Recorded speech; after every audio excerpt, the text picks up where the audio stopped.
할렐루야! 참, 이렇게 오늘 마지막 날 맞이하니까 지난 한 해 인도해 주시고 또 우리 성도가 다 같이 모여서 예배 드릴 수 있는 놀라운 은혜를 주신 하나님을 찬양 안 하지 않을 수 없겠습니다. 우리가 보면 믿는 이들의 자녀 가운데 어떤 이들은 아브라함, 또 모세, 또 다윗, 이런 이름을 가진 자녀들이 적지 않습니다. 아브라함, 모세, 다윗은 성경에 등장하는 위대한 인물입니다. 아마 자녀들이 그들과 같은 훌륭한 믿음의 자녀들이 됐으면 좋겠다 하는 이러한 부모의 바람이 자녀들에게 그런 이름을 붙여주지 않았나 생각을 해봅니다. 저도 우리 자녀들의 이름을 전부 성경의 인물들의 이름을 본따서 지어뒀어요. 왜냐? 다니엘처럼 됐으면 좋겠다. 요셉처럼 됐으면 좋겠다. 루처럼 되면 얼마나 좋으랴. 이런 소원을 가지고 그런 이름을 저도 제 자녀들에게 붙여주었습니다. 그런데 여러분, 이런 위대한 인물들도 우리와 똑같은 연약성을 가진 사람들이었습니다. 다윗 왕이 그러했습니다. 오늘날 이스라엘의 군사령관 요압을 비롯한 많은 군사들이 암몬과의 전투를 벌이며 피 흘리며 싸우고 있는 그날이었습니다. 근데 다윗은 정작 그날 오후 침대에서 잠자다가 저녁무렵 일어났다고 기록되어 있어요. 잠을 깨기 위해서 이제 그는 왕궁 지붕을 거닐었습니다. 그러다가 왕궁암 시냇가에서 목욕을 하던 여인을 발견했어요. 너무 이쁜 거예요. 그래서 부하를 시켜서 그 여인을 불러왔습니다. 데려오게 했습니다. 그 여인은 그 당시 전투에 나가 있던 우리아라는 병사의 아내였습니다. 그러나 성적 욕구에 빠진 다윗은 그 여인과 동침하고 말았습니다. 그런 연애에게 돌려보냈습니다. 이 사실을 숨기기 위해서 아마 부하에게 단단히 입단속을 시켰겠죠. 그런데 이 한 번의 관계로 말미암아 이 여인이 임신하고 말았어요. 그것을 다윗에게 알려왔습니다. 다윗은 그 사실을 숨기기에 여러 가지 꾀를 부려 숨기려고 했지만 숨겨지지가 않았습니다. 숨기기 위해서 이제 밧세바의 아내, 밧세바의 남편 우리아를 전투의 최선두에 내보내가지고 죽게 만들었습니다. 다윗은 어린 시절부터 참으로 하나님의 사랑을 많이 받아왔고 이스라엘의 왕이 되기까지 했습니다. 목동이던 그를 하나님께서 사랑하시고 이스라엘의 왕으로까지 높였어요. 하나님의 성령의 감동의 계시를 많이 받아서 성경 시편 150편 중에 많은 시편이 다윗에 의해서 쓰일 정도로 하나님의 성령의 감동을 많이 받은 계시를 많이 받은 그런 인물이었습니다. 그런데 이 다윗이 하나님께 대한 믿음이 약해지고 하나님께 대한 사랑이 식어지자 가늠치 말라는 6계명과 살인치 말라는 7계명을 범해버리고 만 것입니다. 또 한 번은 그의 통치에 있던 이스라엘이 강해지고 많은 인구를 가진 강대한 나라가 되자 이런 말이 들었어요. 이야, 내 통치하에 이렇게 이스라엘이 강성해지고 수가 많아졌구나 하는 이런 우쭐한 마음에 빠져가지고 성령의 감동을 거스려서 인구조사를 벌였습니다. 부하들이 만리했지만 막 재촉해가지고 인구조사를 벌였어요.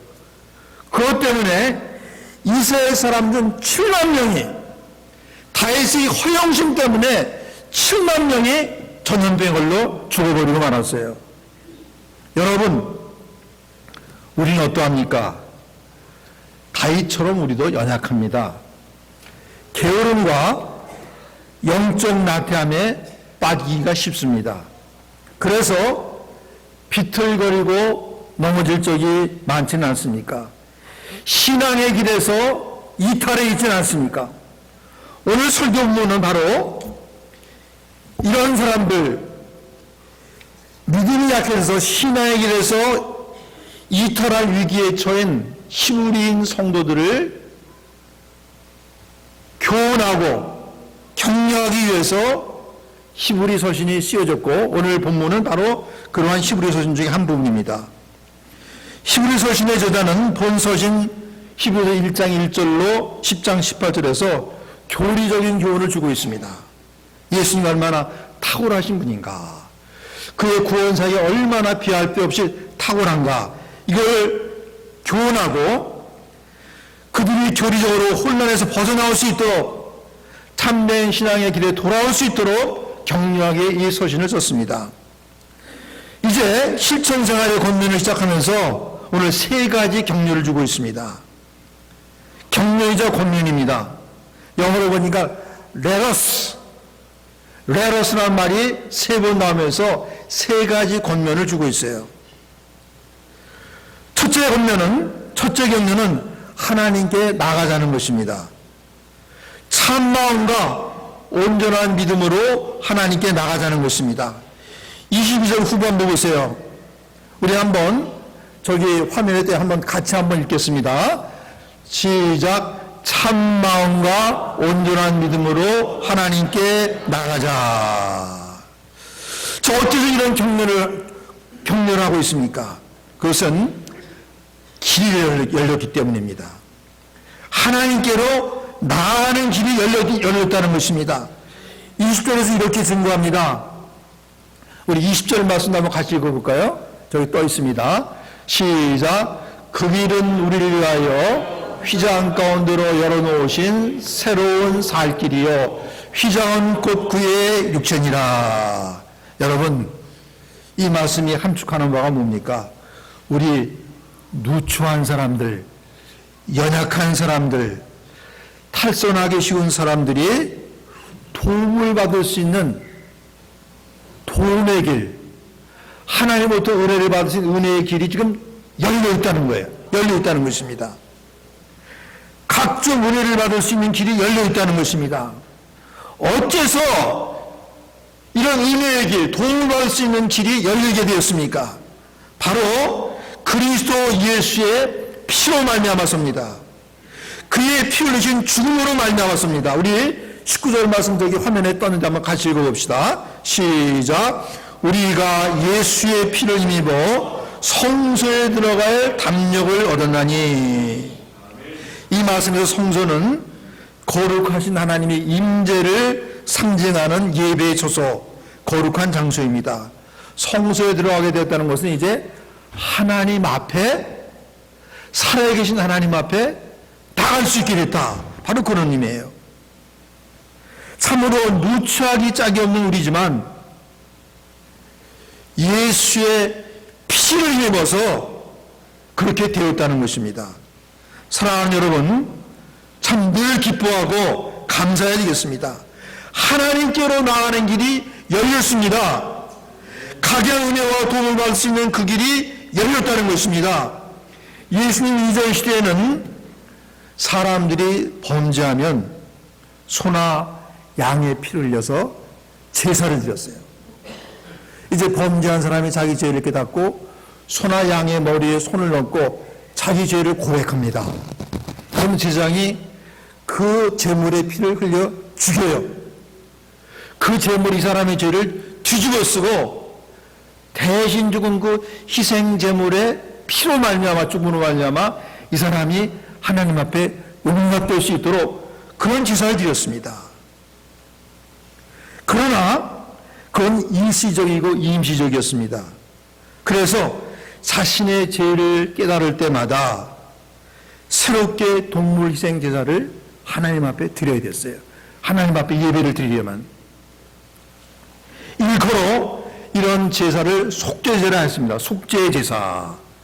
이런 제사들은 사람들의 죄 문제를 영구히 해결해 줄 수는 없었습니다. 그래서 히브리 10장 4절은 이렇게 말합니다.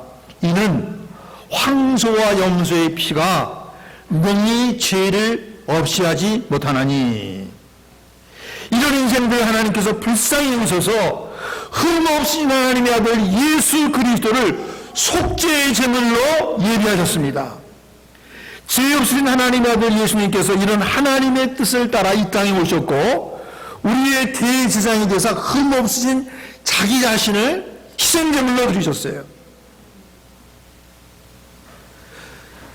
자기 자신을 속죄제물로 드리는 제사를 드려서 우리의 모든 죄를 영원히 속죄하셨습니다.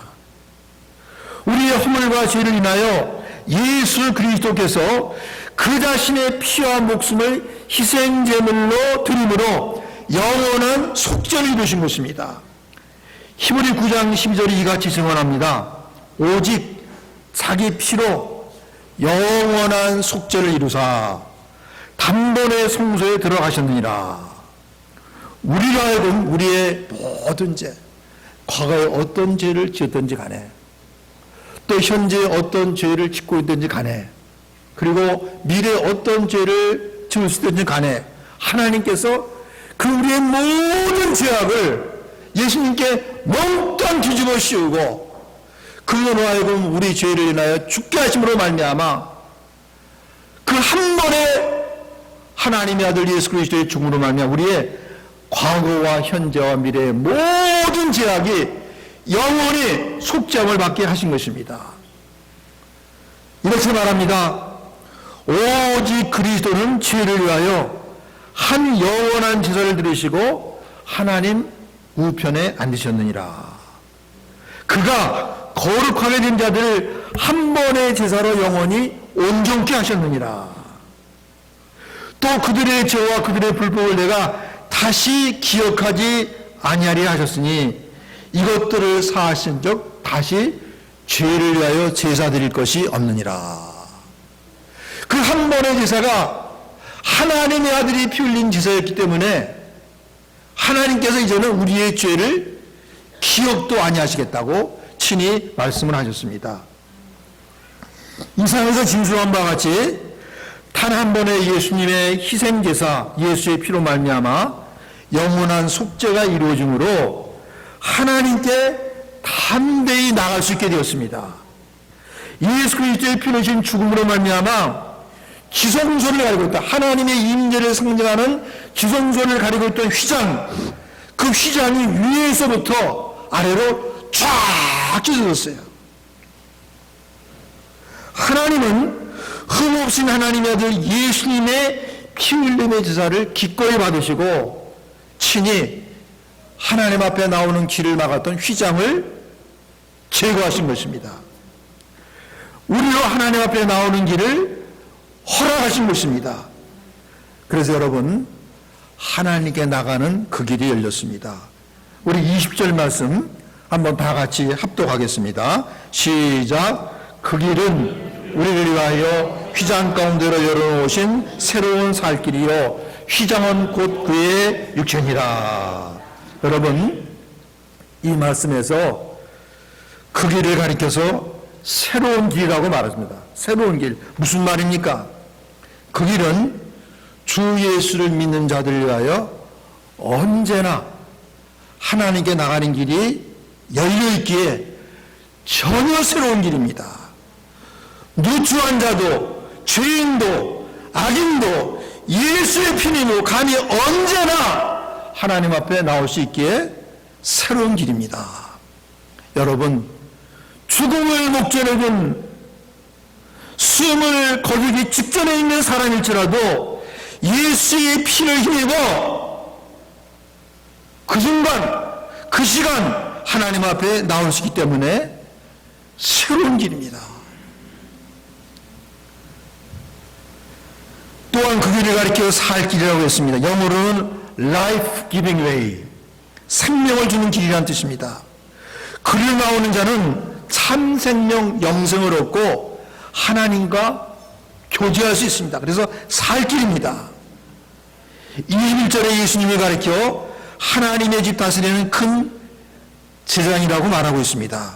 자신을 속죄제물로 드리심으로 우리를 위한 영원한 속죄를 이루신 예수 그리스도는 위대한 제사장이십니다.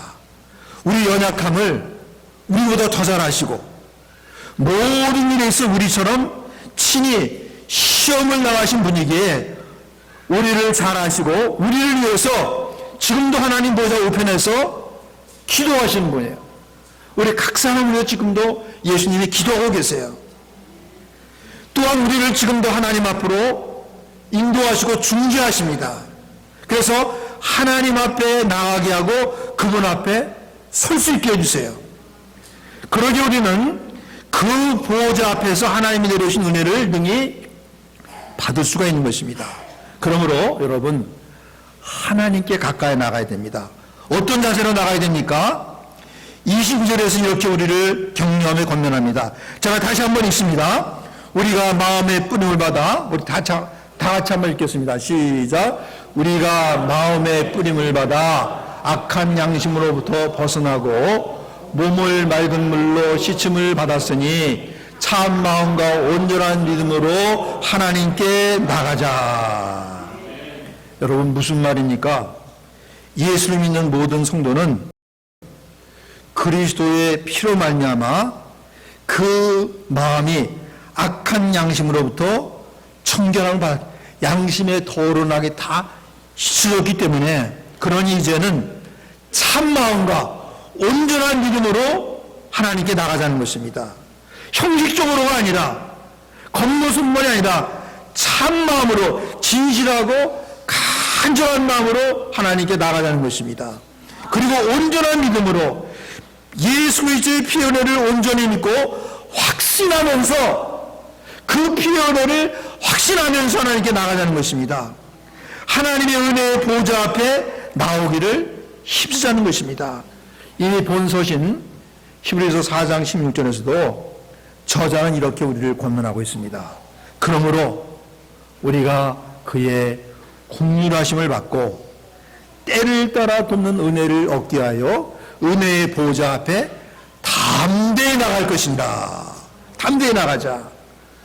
사랑하는 여러분, 저와 여러분은 때를 따라 도우신 하나님 은혜가 너무나도 필요한 존재들이에요.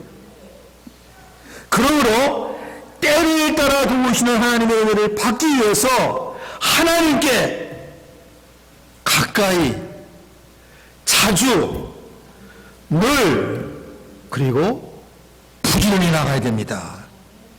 이미 하나님께서 그 길을 열어놓으셨습니다. 그 길로 나아가 담대히 하나님께 은혜를 구해야 됩니다. 아멘입니까? 이렇게 길을 열어주신 하나님께서는요, 실상은 우리를 부르고 계세요. 가까이 나오라고, 내게 돌아오라고 이렇게 부르셨습니다. 여러분, 우리를 가까이 부르신 하나님의 음성을 들어보세요. 내가 내 허물을 빽빽한 구름에 사라진 같이 없이 하였으니 내가 내 죄를 안개에 사라진 같이 도말하 했으니 너는 내게로 돌아오라. 내가 이미 네 죄를 안개에 사라진 같이 빽빽한 구름에 사라진 같이 다 없이 했으니 내게로 오라. 내게로 돌아오라. 이렇게 하나님이 우리를 부르시고 계십니다. 여러분, 우리가 아직 육신의 옷을 입고 살아가고 있습니다. 그래서 살아가면서 여러 가지 죄의 유혹이 파도처럼 몰려올 때가 있어요.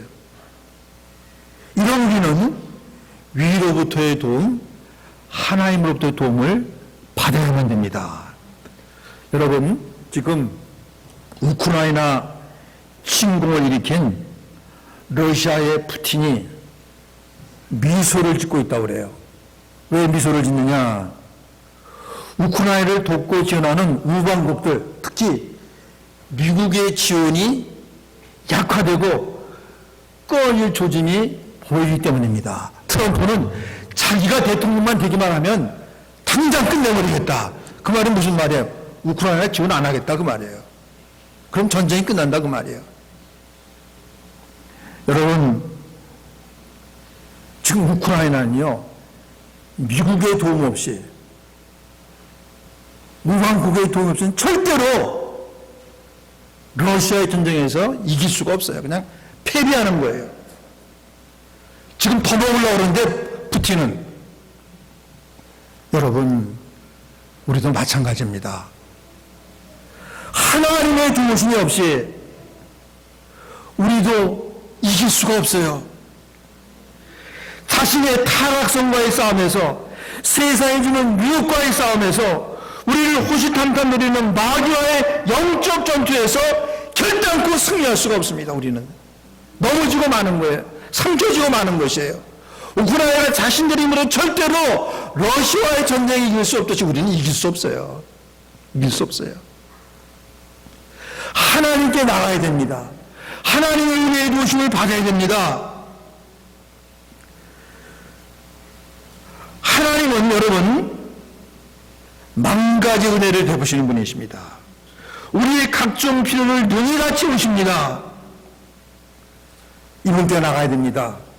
다윗이 하나님께 나가는 일을 게을리하고 소홀히 했을 때, 그가 영적으로 나태해졌을 때 어떤 일들이 일어났습니까? 간음죄, 살인죄 등 매우 심각한 죄를 범하고 말았어요.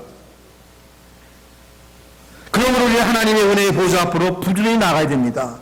하나님 우리의 각종 필요를 다 채우시고 만가지 은혜를 베푸시는 분이에요. 조지 뮬러란 독일인은 그의 생애 5만 번 기도 응답을 받은 사람으로 우리 교인들에게 널리 알려져 있습니다. 혈혈 단신으로 맨손으로 고아원 사업을 시작해서 2,000명이 넘는 고아들을 먹이고 입히고 교육시켰어요. 단지 하나님의 도움을 받음으로 말미암아 2,000명이 넘는 고아를 키운 사람이에요. 그리고 목회도 하며 해외 선교사가 되었습니다. 여러분, 우리 가운데 교우 한 분이 하나님의 은혜를 받기 위해서 얼마나 부지런한지 모르세요. 참 본인을 앞에 두고 이런 말하기가 그렇지만 우리 허영식 권사님, 제가 알기로는 한 번도 교회 집회에 빠진 거를 내가 본 적이 없어요. 은혜 받기에 매우 힘쓰시는 분입니다. 근데 이분의 아들 허영이가 어느 날 배가 부르기 시작하는데 배가 이렇게 부르는 거예요. 복수가 이렇게 찼어요. 병원에 가서 임신받고 그다음 병원에도 안 가요. 누구 말도 안 들어요. 그래서 때때로 권사님 용이가 좀 어때요? 그러면 그래요 그러더니 이제 저거 아들 용이가 얼마 안 있으면 죽겠군요. 복수가 이렇게 찼으니까요. 그냥 기억하고 이렇게 관심을 갖고 물어봤는데 제가 며칠 전에 지난주가 권사님 용이가 좀 어때요? 다 낫다는 거예요. 어떻게 났어요? 병원도 안 가고 의사도 싫다 그러면 손을 붙잡고 기도했다는 거예요. 그 사람은 의학적으로 내가 볼 때 죽을 사람, 왜냐하면 젊은 사람이 나 복수 이렇게 산 사람 치고 살아난 사람 못 봤어요. 근데 살아났어요. 왜냐? 엄마가 두 손 잡고 기도했대. 이야. 그래서 우리 허영식 권사님이 그렇게 은혜 받기 힘쓰는 것이 헛되지 않고 하나님께서 은혜의 보좌에서 치유의 은혜를 내리셔서 죽어버린 허영이가 살아났구나. 복수가 이만큼 전 허영이가 병원에 가서 치료를 안 받고도 살아났구나.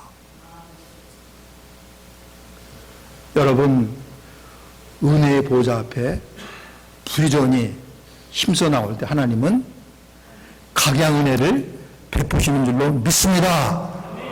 은혜의 보좌 앞에 가까이 나와야 됩니다. 히브리 성경자는 다음 고민을 또 두 번째로 우리에게 줍니다. 믿음으로 갖게 된 소망을 붙잡자는 것입니다. 23절에서 이렇게 격려합니다. 또 약속하시는 기쁘시니 우리가 믿는 도리의 소망을 움직이지 말고 굳게 잡고 우리 믿는 자가 갖게 된 소망을 굳게 붙잡자는 것입니다. 하나님이 주시는 영원한 것을 바라는 그 소망, 참 소망을 굳게 붙잡자는 것입니다. 흔들림이 없이 말입니다. 사랑하는 여러분, 우리 사람들 일반이 찾고 구하고 누리고 소망하는 것들은 우리가 알다시피 다 잠시 잠깐이에요. 지나가 버리고 사라져 버리고 마는 것입니다. 좋은 집, 좋은 차, 좋은 직업, 그럴듯한 사회적인 지위, 부귀영화 다 지나가고 사라지고 마는 것이에요. 사도 요한은 그의 서신 요한일서 2장 15절 10절에서 이렇게 우리를 교훈하고 있습니다. 이 세상이나 세상에 있는 것들을 사랑치 말라. 이 세상도 그 정욕도 지나가되 오직 하나님의 뜻을 행하는 자는 영원히 거하느니라. 사랑하는 여러분, 무엇을 찾고 무엇을 구하고 무엇을 누리며 소망하고 살아가고 계십니까? 내가 지금 바라는 것들, 내가 지금 누리는 것들이 참된 기쁨, 지속하는 기쁨, 영원한 기쁨을 줄까요? 그러나 우리가 하나님과 주 예수를 믿음으로 말미암아 갖게 되는 참 소망, 이 히브리 기자가 굳게 붙잡으라는 그 소망은 무엇을 말할까요? 모세와 아브라함, 다윗, 바울, 베드로 등 믿음의 위인들이 공통적으로 소망했던, 그리고 바로 히브리 11장에 나오는 믿음의 위인들이 소망했던 것들은 무엇이었습니까? 영생, 부활, 천국입니다. 성경은 진실한 소망의 특성에 대해서 이렇게 말합니다. 우리가 소망으로 구원을 얻었음에 보이는 소망이 소망이 아니니 보는 것을 누가 바라리요? 만일 우리가 보지 못하는 것을 바라면 참음으로 기다릴지니라. 이 육신, 눈에 보이는 것들은 참된 소망이 될 수 없다는 거예요. 눈에 보이는 것들. 또 이렇게 말합니다. 우리가 주목하는 것은 보이는 것이 아니요 보이지 않는 것이니 보이는 것은 잠깐이요 보이지 않는 것은 영원하니라. 눈에 보이는 것들은 그것이 무엇인지 간에 잠깐이라는 거예요. 잠깐. 곧 사라진다는 것입니다. 우리가 주목하고 소망하는 것은 보이지 않는 것이요 그것이 영원한 것이라고 했습니다. 눈에 보이지 않지만 참되고 영원한 것이 무엇입니까? 영생을 얻고 충만히 누리는 것 아니겠습니까? 하나님 우리에게 약속하신 것은 이것이니 곧 영원한 생명이니라. 여러분, 2023년도 한 해도 쏜 화살같이 속히 지나가고 말았습니다. 휙 지나가고 말았습니다. 여러분, 우리 일생도 그같이 휙 지나가고 말 것입니다. 우리의 삶이 이렇게 끝나 없어버리고 마는, 이렇게 끝나고 없어져버리고 마는, 이렇게 지나가고 끝나고 마는 허무한 삶입니까? 우리 삶이 그런 거예요? 성경은 아니라고 그래요. 그게 아니라는 것입니다. 좋으신 하나님과 교통하며 사랑의 주님과 영원히 동거하는 영생이 마련되어 있다고 분명히 우리에게 말하고 있습니다. 여러분, 우리의 참 소망이 무엇입니까? 주 예수의 날에 영광의 부활에 참여하는 거 아니겠습니까? 이렇게 말합니다. 나팔 소리가 나매 죽은 자들이 썩지 않을 것으로 다시 살아나고 우리도 변화하리라. 이 썩을 것이 반드시 썩지 아니할 것을 입겠고 이 죽을 것이 죽지 아니함을 입으리로다. 썩지 아니할 몸, 죽지 아니할 몸, 신령한 몸, 건강한 몸, 이런 몸으로 다시 영생으로 부활하는 이 부활이 우리의 참된 소망이라는 것이에요. 여러분, 우리의 산 소망이 또 뭡니까? 장차 천국에 들어가 썩지 않고 더럽지 않고 쇠하지 않는 영광스러운 천국의 기업을 누리는 것이 아니겠습니까? 사도 베드로는 이와 같이 하나님을 찬양합니다. 찬송하리로다. 우리 주 예수 그리스도의 아버지 하나님이 그 많으신 궁일대로 예수 그리스도의 죽은 자 가운데 부활하심으로 말미암아 우리를 거듭나게 하사 산 소망에 있게 하시며 썩지 않고 더럽지 않고 쇠하지 아니하는 기업을 있게 하시나니 곧 너희를 위하여 하늘에 간직하신 것이라. 사랑하는 여러분, 우리 성도는 보이지 않으나 참되고 영원하고 영광스러운 실질적으로 있는 것, 하나님 약속하신 이런 것들을 소망하며 살아가야 되는 것입니다. 이 소망을 굳게 붙잡고 마음에 간직하고 살아가자는 것입니다. 왜냐하면 하나님은 약속하신 것들을 반드시 이루시기 때문입니다. 왜냐하면 오늘 본문 말씀 이렇게 강력한 격려와 권면을 주고 있지 않습니까? 약속하신 하나님은 신실하신 분이니 약속을 반드시 이루시는 분이니 우리가 믿는 도리의 소망을 움직이지 말며 굳게 잡자. 본서인 히브리서는 히브리 6장 19절에서 우리가 이런 소망을 굳게 붙잡고 살면 우리의 결과, 우리의 삶의 결국이 어떻게 되는가 이렇게 말하고 있습니다. 우리가 이 소망을 가지고 있는 것은 영혼의 탁과 같아서 튼튼하고 견고하여 하늘의 성전 지성소까지 들어가게 한다. 이렇게 말하고 있습니다. 우리가 믿음으로 갖는 소망을 굳게 붙잡으면 이 소망이 반드시 우리를 천국으로 인도한다는 것이에요. 여러분, 배가 닻을 내리고 있으면 폭풍으로도 배가 휩쓸리지 않습니다. 우리의 소망을 굳게 붙잡고 있으면 어떤 일이 닥친다 해도 그 모든 환난을 통과할 수가 있고 장차 천국의 영광에 참여할 수 있게 된다는 것이죠. 사랑하는 여러분, 부활의 소망을 갖게 되었습니까? 그 부활 소망을 굳게 붙잡으세요. 그 소망으로 인해 닥칠 수 있는 모든 어려움과 시련을 능히 극복하고 반드시 부활의 영광에 참여하게 될 것입니다. 할렐루야! 반드시 부활의 영광에 참여해요. 여러분, 천국 기업을 누릴 소망을 갖게 되었습니까? 그 천국 기업을 누릴 소망을 굳게 붙잡으세요. 굳게 붙잡으세요. 그 소망을 인해 모든 시련을 이기고 고통도 극복하고 반드시 천국 기업을 누리는 영광에 참여할 것입니다. 이제 세 번째로 히브리 기자는 이런 권면을 합니다. 서로 돌아보아 사랑과 선행을 격려하자. 24절에서 이렇게 말합니다. 우리 다 같이 24절을 읽도록 하겠습니다. 시작. 서로 돌아보아 사랑과 선행을 격려하며. 이 말씀을 성경 전체를 배경으로 이해할 때 그냥 사랑하는 정도가 아니라 적극적으로 뜨겁게 사랑하는 것이에요. 선행을 그냥 하는 정도가 아니라 적극적으로 선을 행하라는 것입니다. 여러분, 서로 사랑하면 성도의 제일계명, 예수님이 주신 세 계명입니다.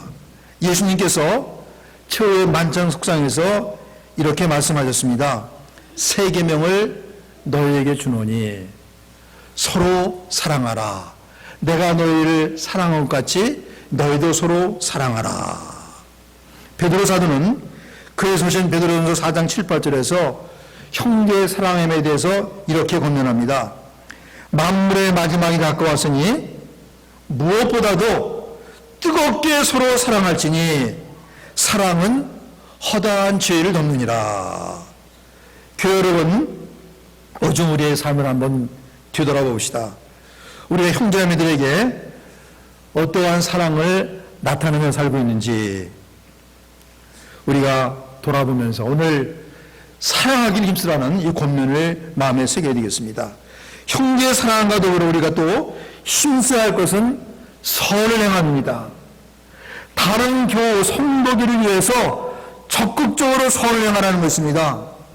사랑하는 여러분, 선을 행함은 구원의 목적입니다. 여러분, 우리가 선을 행함으로 구원받는 것은 절대로 아니에요. 하나님의 은혜로 구원을 받습니다. 하나님의 은혜에 대해 아멘하고 믿음으로 받아들일 때 죄와 사망으로부터 구원이 선물로 우리에게 거저 주어지는 것입니다. 그런데 여러분, 그럼에도 불구하고 우리가 선을 행하는 것을 결코 소홀히 할 수 없는 중대한 사항이라는 것을 우리가 꼭 이해해야 돼요. 왜 그렇습니까? 왜냐하면 하나님께서 우리를 구원하신 목적이, 저 여러분을 구원하신 목적이 선을 행하도록 하기 위해서 우리를 구원하셨다는 것이에요. 에베소 2장 10절이 이렇게 이 진리를 증거합니다. 우리는 그가 만드신 바라 그리스도 예수 안에서 선한 일을 위하여 지으심을 받은 자니 이 일은 하나님이 전에 예비하사 우리로 그 가운데서 행하게 하려 하심이라. 그리스도 예수 안에서 선한 일을 위하여 지으심을 받았다. 선한 일을 하도록 하기 위해서 하나님이 우리를 구원하셨다는 것입니다. 여러분, 누가 장차 천국에 들어가 그 영광스러운 기업을 누리게 됩니까? 믿음으로 구원받고 선한 일에 적극적으로 힘쓴 자들이 그날의 영광에 참여함을 예수님은 이 비유의 말씀으로 우리에게 예고의 말씀으로 우리에게 가르치셨어요. 장차 하나님의 심판대 앞에서 칭찬받고 천국의 영광에 참여할 사람들에 대해서 예수님이 이렇게 예고하셨습니다. 내 아버지께 복받을 자들이여, 나와 창세로부터 너희를 위하여 예비된 나라를 상속받으라. 내가 줄일 때 너희가 먹을 것을 주었고, 목마를 때 마시게 하였고, 나그네 되었을 때 영접하였고, 헐벗었을 때 옷을 입혔고, 병들었을 때 돌보았고, 오래 갇혔을 때 와서 보았느니라. 주님께로부터 이런 칭찬과 상을 받은 사람들은 도무지 느껴지지 않는다는 것이 이렇게 예수님께 되묻습니다. 아니 주여, 우리가 어느 때에 주께서 줄이신 것을 보고 음식을 대접하였으며 어느 때에 목마르신 것을 보고 마시게 하였나이까? 우리 그런 일 한 적 없는데요? 그럴 때 주님께서 이렇게 말씀했습니다. 여기 지극히 작은 자 하나에게 한 것이 곧 내게 한 것이라. 이 사람들은요, 선을 적극적으로 행하며 살았기 때문에 선행에 되면 습성화된 사람입니다. 선을 행한다는 의식도 없이 선을 행할 정도로 하는 것입니다. 내가 진실로 너에게 이르노니 너희가 여기 내 형제 중에 지극히 작은 자 하나에게 한 것이고 내게 한 것이라. 의인들은 영생에 들어가리라. 여러분, 우리 이 사실을 명심해야 되겠습니다. 예수님의 계산법입니다. 예수님은 우리가 주변 성도에게, 연약한 성도에게 선을 행할 것을, 그들에게 선을 행한 것을 예수님 자신에게 행한 것으로 계산하신다는 거예요. 우리가 이웃 성도에게, 연약한 성도에게 어떤 선한 일을 행하면 예수님께서는 그것을 자기 자신에게 행한 것으로 계산을 하신다는 거예요. 여러분, 누가 우리 자녀에게 잘해주면 우리가 어떻게 합니까? 보답하고 싶잖아요. 응? 보답하고 싶잖아요. 나에게는, 내 자녀에게 잘해주면 보답하고 싶잖아요. 예수님이 자기에게 속한 성도에게 착한 일을 하면 자기에게 한 것으로 계산하신다는 거예요. 그 계산법이에요. 그래서 재림의 그날 심판의 그날에 크게 칭찬하시고 영광의 천국에 들어가게 하신다는 것입니다. 할렐루야. 이런 부류의 사람들이 천국 영광에 참여하게 된다는 것입니다. 반면에 요즘 각자 도생의 시대인데 내가 다른 사람들한테 무슨 신경 쓸 여유가 어디 있어? 그래서 별로 주변 사람들에 대한 관심도 없고 선을 향함도 없고 그냥 지내는 사람, 이런 사람은 오늘 예수님의 마태복음 25장의 기원에 의하면 악한 일을 한 사람들이 아니라, 나쁜 짓을 한 사람들이 아니라 좋은 일을 안 한 사람들, 지옥의 나락에 떨어진다는 거예요. 지옥의 나락에.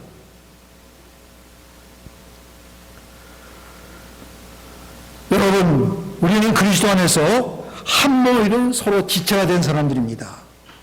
교우 상호 간에 로마서 12장 15절 말씀처럼 우는 자들로 함께 울고 웃는 자들로 함께 웃는 이런 태도로 서로를 돌아보고 사랑해야 된단 말이에요. 이런 사람이 믿음으로 구원받고 장차 천국 영광에 참여하게 되는 사람들이라는 것이에요.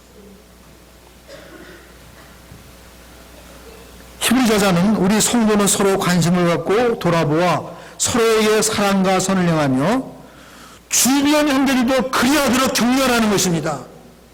서로 돌아보아 사랑과 선행을 격려하라. 히브리서 저자는 이 격려의 말과 더불어 주의사항을 말하며 경고를 주고 있습니다.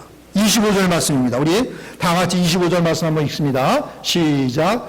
모이기를 피하는 어떤 사람들의 습관과 같이 하지 말고 오직 권하여 그날이 가까운 것으로 더욱 그리하자. 이 서신이 지어질 당시에 이 서신에 1차적 수신자가 되는 교우들 가운데 어떤 이들은 몸담았던 유대교, 그 유대교 이 친구들로부터 계속된 핍박을 받았어요.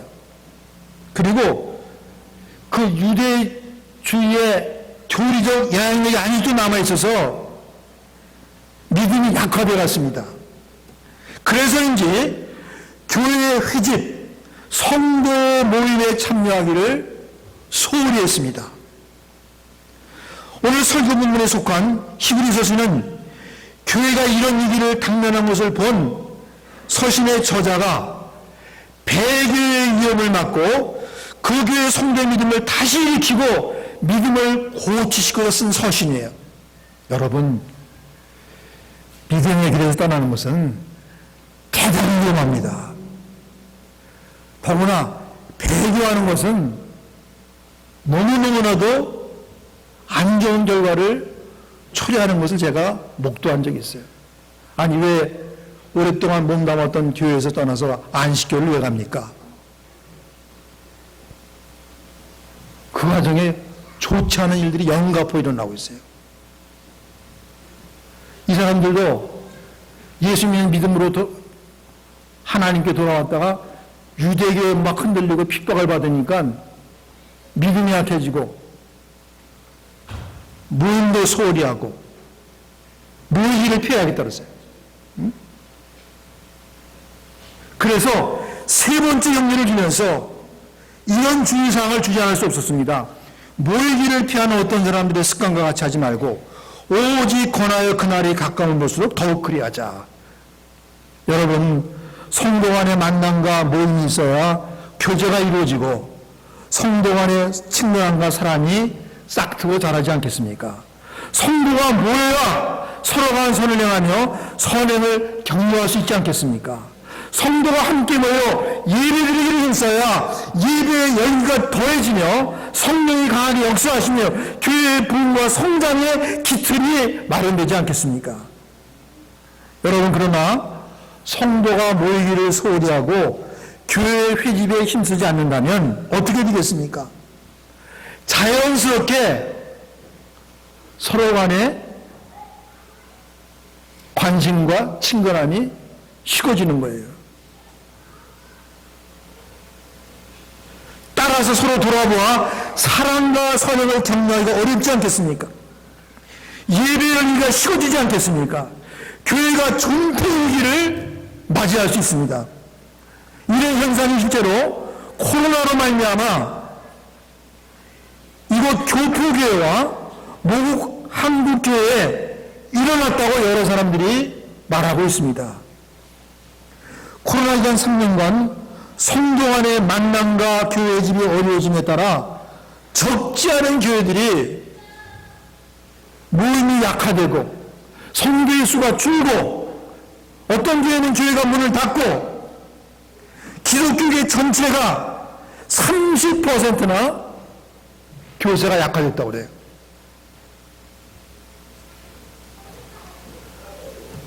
사랑하는 여러분, 지금 이 시기는 말세입니다. 주 예수께서 내가 속히 오리니 내가 진실로 속히 오겠다고 2번이나 사도 요한에게 말씀하셨습니다. 처치의 지진과 기근 등 자연재난이 더해가고 전쟁의 빈도가 더해감을 우리가 목도하고 있습니다. 말세의 징조가 더 뚜렷해지고 예수 그리스도의 재림의 그날이 더 가까워져 오고 있습니다. 성경은 이 시간에 큰 핍박이 교회의 성도들에게 닥칠 것을 예고하고 있어요. 재림의 그날에 가까우면 교회에 큰 핍박이 닥칠 것을 예고하고 있습니다. 성도가 단합하여 닥쳐올 이런 핍박과 공격을 극복해야 됩니다. 단합하지 않으면 안 됩니다. 그러죠. 오늘 말씀의 교훈처럼 그날이 가까움을 볼수록 성도 간의 결속이 더 강화되어야 됩니다. 더욱 사랑과 선행을 격려해야 됩니다. 그러기 위해서 여러분 모이기를 힘쓰라고 그랬어요. 모이기를 피하는 어떤 사람들의 습관과 같이 하지 말자는 것입니다. 예수 재림의 그날이 가까움을 볼수록 더욱 모이기를 힘쓰라는 것입니다. 이제 오늘 말씀을 맺습니다. 본 히브리서 저지는 서신 전반부에서 교리적인 교훈을 주고 난 후에 이제 실천생활의 권면을 시작하면서 3가지 격려 권면을 줍니다. 첫째, 하나님께 나아가기. 은혜받기 위해서 하나님께 나아가기를 힘쓰라. 게을리하지 말라. 부지런히 하라. 느슨하게 하지 말라. 힘써 하나님 앞에 나가자는 것입니다. 두 번째로는 믿음으로 갖게 된 소망을 굳게 붙잡자는 것입니다. 이 소망 놓치면 안 돼요. 세상 꽃 붙드느라고 이 소망 놓치면 안 됩니다. 세상 꽃 다 잠시 잠깐이에요. 좋은 집, 좋은 차, 좋은 옷, 좋은 직장 다 잠깐이에요. 오직 부활, 영생, 천국 잠깐이면 다 지나가고 이 영원한 것이 우리 앞에 놓여 있습니다. 이것을 굳게, 이 소망을 굳게 붙잡아야 돼요. 세 번째로는 서로 돌아보아 사랑과 선행을 격려하자는 것입니다. 이상 3가지를 힘쓰고 말미암아 모든 시련과 시험을 이기고 넉넉히 천국의 영광에 참여하는 여러분 모두가 되시기를 주 예수 이름으로 축원합니다.